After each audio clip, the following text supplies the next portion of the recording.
Assalamualaikum warahmatullahi wabarakatuh। ভিডিঅ'টো আৰম্ভ কৰাৰ আগতে আপোনালোকৰ ওচৰত মোৰ এটা অনুৰোধ, ভিডিঅ'টো আপোনালোকে শেষ পৰ্যন্ত চাব।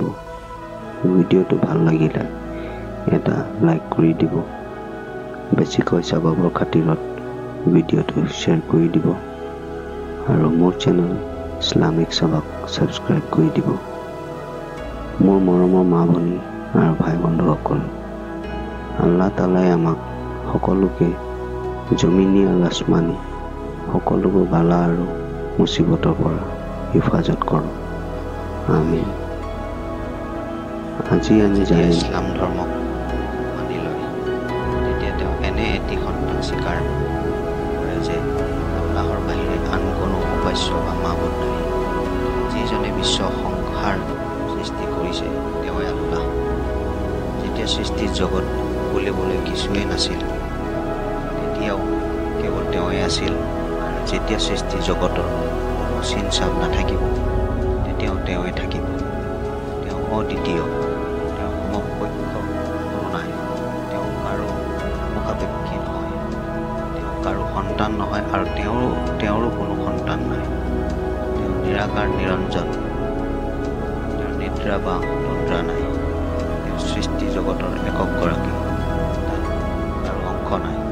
সেয়ে চন্দ্ৰ সূৰ্য গ্ৰহ নক্ষত্ৰ বায়ু আৰু সমস্ত সৃষ্টি জগত তেওঁৰ নিৰ্দেশনা মতেই চলি আছে।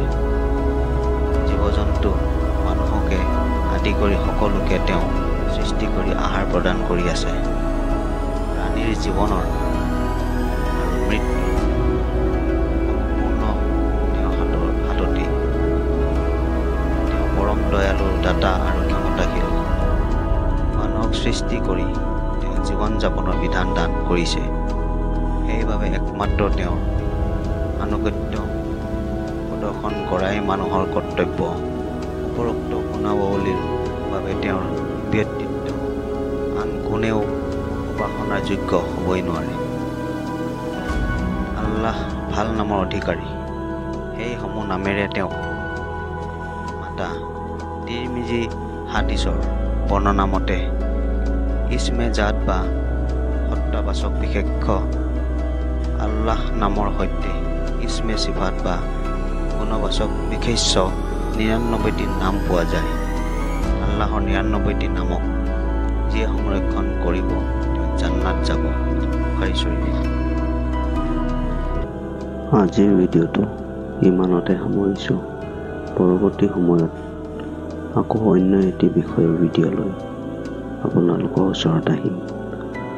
আৰু এটা জৰুৰী অনুৰোধ, চেনেলটো ছাবস্ক্ৰাইব কৰিব নাপাহৰিব। আল্লাহ হাফিজ।